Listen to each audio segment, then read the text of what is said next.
Amin'ny anaran'ny Allah, dira sy fisaorana ho an'i Allah, aromba ny mpaminanintsika Muhammadin nitsodan'ny Allah sy ny fiadanany ary ny fitahiny.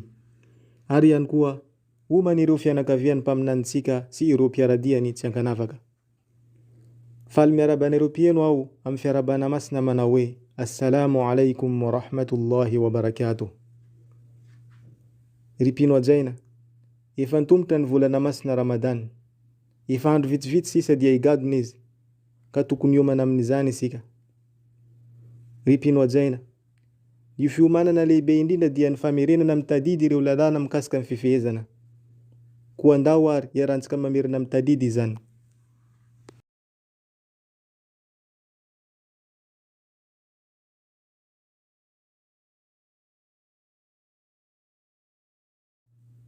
Inona no atao hoe fifehezana? Fifehezana na koa saum dia midika arabaka teny hoe fifadiana. Ary indraindray midika ihany koa hoe fanginana. Ohatra amin'izany ny teny Mariam, Maria renin'i Jesosy ao amin'ny soratra masina Qur'an manao hoe Inni nadhartu lirrahmani sawma falan ukallima al-yawma insiya. Nanao voady tamin'ilay be fiantrana aho ny mba hangina, ka tsy hiresaka amin'izany izaho androany. Ara-pinoana kosa, ny saum na koa fifehezana dia fanompona mendrika fifadiana sakafo sy zava-pisotro ary firaisana ranofo manomboka amin'ny maraina vao mangiran-dratsy ka hatramin'ny hariva amin'ny lenty masoandro. Averiko indray mandeha, ara-pinoana kosa ny atao hoe saum na koa fifehezana dia fanompona mendrika fifadian-kanina sy zava-pisotro ary firaisana ranofo manomboka amin'ny mangiran-dratsy ka hatramin'ny ora filenten'ny masoandro.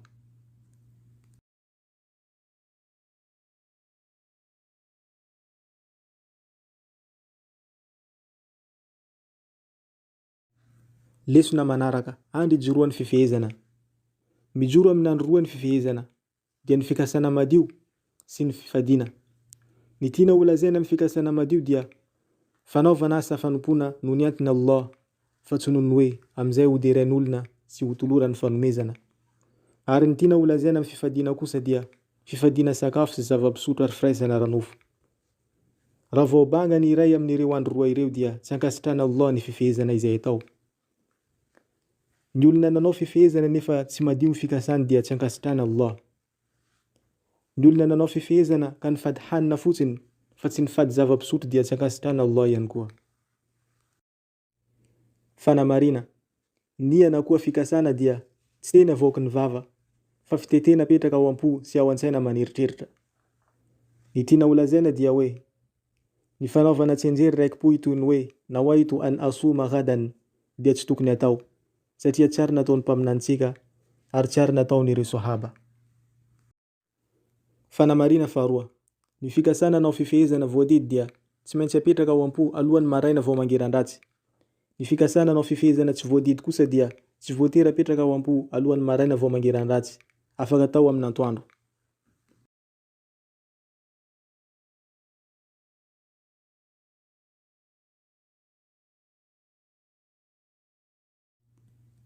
Lesona manaraka, sokajy ny fifehezana. Misokajy dimy ny fifehezana, dia ny fifehezana wajib izany hoe voadidy, ohatra amin'izany ny fifehezana Ramadany. Sokajy faharoa, fifehezana mustahab izany hoe sunna, ohatra amin'izany fifehezana staty. Sokajy fahatelo, fifehezana makruh izany hoe tsy tokony atao saingy tsy voarara, ohatra amin'izany fifehezana mandavatao tsy ankiato. Sokajy fahaefatra, fifehezana haramo izany hoe voarara, ohatra amin'izany fifehezana amin'ny andro idy. Ary ny sokajy fahadimy farany, fifehezana mubah izany hoe sady tsy wajib no tsy mustahab no tsy makruh no tsy haram, ohatra amin'izany fifehezana andro alahady. Fanamarina, ny vehivavy manambady dia tsy tokony hanao fifehezana mustahab sy mubah raha tsy mahazo alalana amin'ny vadiny.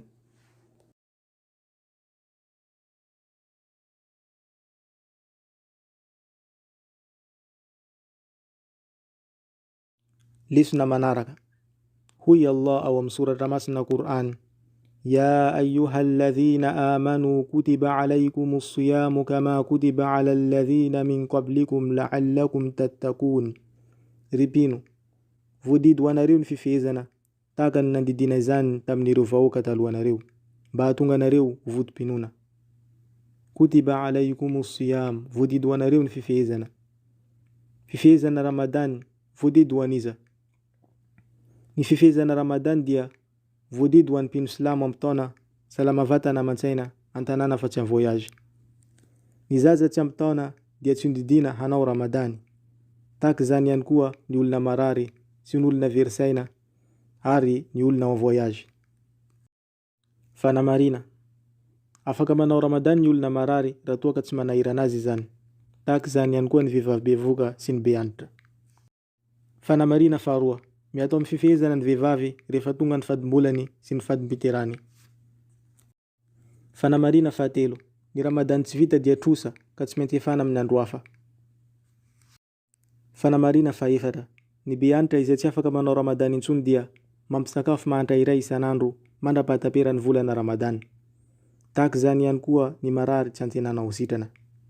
Hoy ilay nahary ao amin'ny soratra masina Qur'an manao hoe ayyaman ma'dudat, andro maromaro voaisa no anaovanareo an'izany.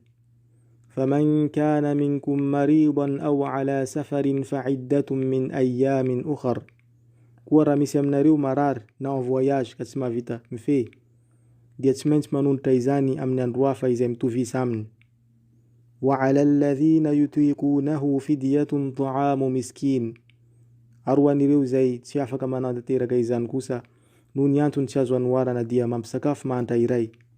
Faman tatawwa'a khayran fahuwa khayrun lah. Fa izay manao soa mihoatra izany an-tsitrapo dia fahasoavana ho azy izany.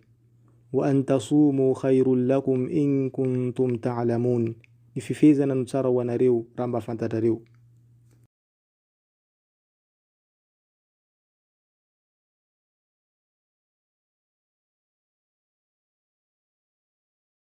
Lesona manaraka, lanja ny fifehezana Ramadan. Ny fifehezana Ramadan dia iray amin'ireo andro dimy izay ijoroan'ny finoana Silamo. Faharoa, ny fifehezana Ramadan dia mamafa ireo fahotana vita hatrizay.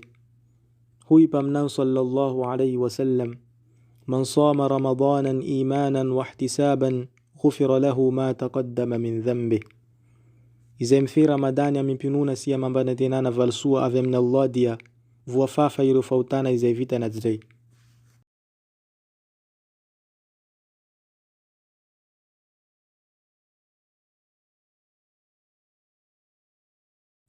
Lesona manaraka, lanja ny volana Ramadan.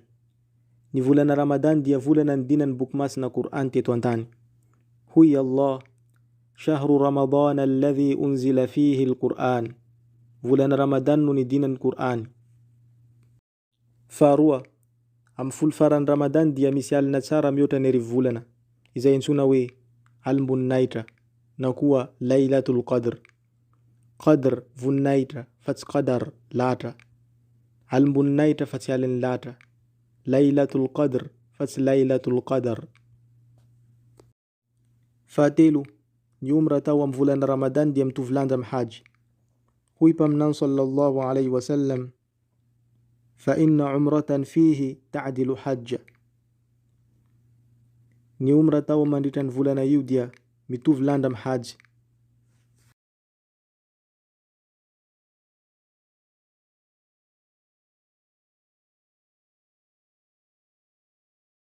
Lesona manaraka, ny tokony atao mandritra ny volana masina Ramadan. Ny tokony atao mandritra ny Ramadan dia voalohany, mifehy vava mba tsy teny ratsy, mifehy maso mba tsy jery zavatra mamoa fady, mifehy sofina mba tsy heno zavatra vetaveta, mifehy tena mba tsy hanao adalana. Hoy mpaminany sallallahu alayhi wa sallam, man lam yada' qawla az-zuri wal 'amala bihi falaysa lillahi hajatun an yada'a ta'amahu wa sharabahu. Izay tsy manajanona ireo teny ratsy ireo asa ratsy dia Allah tsy mila azy mifady hanina sy zava-pisotro. Izany hoe izay tsy manajanona ireo teny ratsy toy ny lainga sy fosafosa, ary ihany koa tsy manajanona ireo asa ratsy toy ny fisolokina sy fijanganjangana dia tsy misy varany ny fifehezana izay ataony. Faharoa, makamaro swala sunna, ohatra amin'izany ny sunanur rawatib sy tarawih ary tahajjud. Fahatelo, mamoaka soadaka araka izay misy ampelantanana.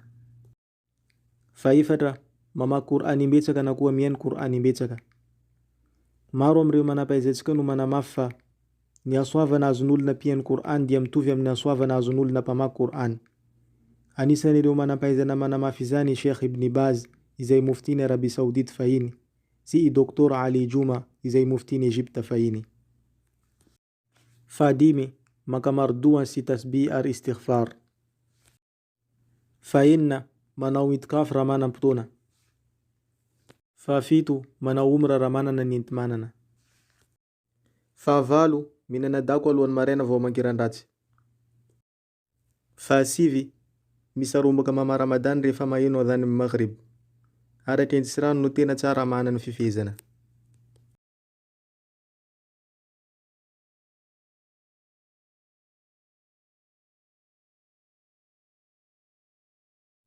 Lesona manaraka ireo zavatra manimba Ramadan. Voalohany, fihinanana na fisotroana ny sitrapo.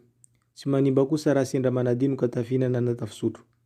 Hoy mpaminany sallallahu alaihi wasallam, man nasiya wa huwa sa'im fa akala aw shariba falyutimma sawmahu fa innama at'amahu Allahu wa saqahu.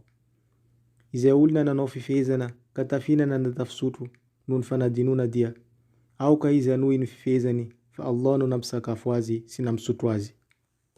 Faharoa, fanaovana tsindrona tsy olon-tsakafo toy ny seroma. Fahatelo, fikaromana tenda mba andoha. Fahaefatra, fanomezana raha sy fanaovana vantozy. Fahadimy, fahatongavan'ny fadimbolana sy fadimbiterana. Fahaenina, fanaovana firaisana ranofo. Fahafito, fivoan'ny tsirinaina ivelan'ny torimaso. Fahavalo, fitrohana setroka sy fifohana sigara.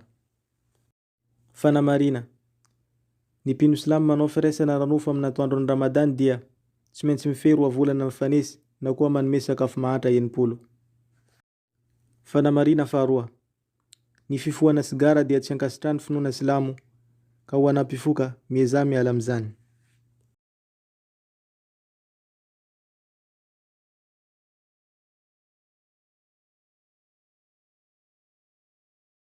Lesona manaraka, ireo zavatra iveriny maro fa manimba Ramadan nefa tsy manimba akory.